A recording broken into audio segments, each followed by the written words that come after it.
دا نه ده چې تا ځان نه بزرګ جوړ کړی دی او د ورځې روزي ساتي او ټوله شپه ته ولاړې په نفلو باندې او ته تهجد او قیام اللیل کې د ورځې روزي ساتلو سره تا ځان بدن دومره کمزورې کړی دی چې بدن ستا ضعیف دی. د شپې ودرېدو سره تا خپل خوب ختم کړی دی او د ښځې او د بچو حق تلفي کې لګیایي. ان لنفسک علیک حقا ولزوجک علیک حقا ولعینک علیک حقا ولجسدک علیک حقا ولزورک علیک حقا فاعط کل ذی حق حقا. ستا بدن چې دی د هغې هم پتا باندې څه حق دی. الله بدن درکړی دی نو د دې بدن هم څه حقوق دي. د هغه حقوقو به خیال بساتې. حقوق یې څه دي چې بدن صحیح طریقې سره استعمال شي، دې ته ته دمه ورکې، د دې د آرام او د راحت خیال وساتې.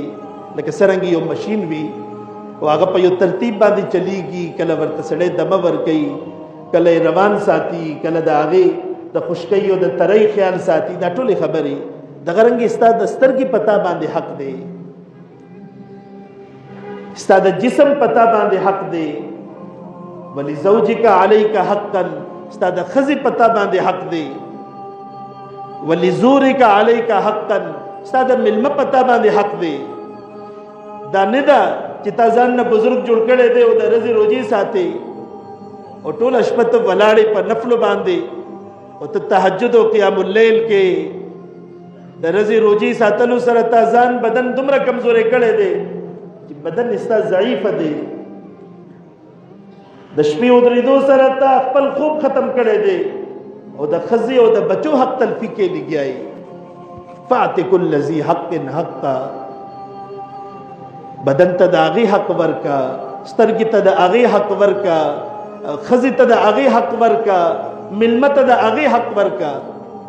اسلام دا نه دی چې ته د خلکو حقوق پرېږدې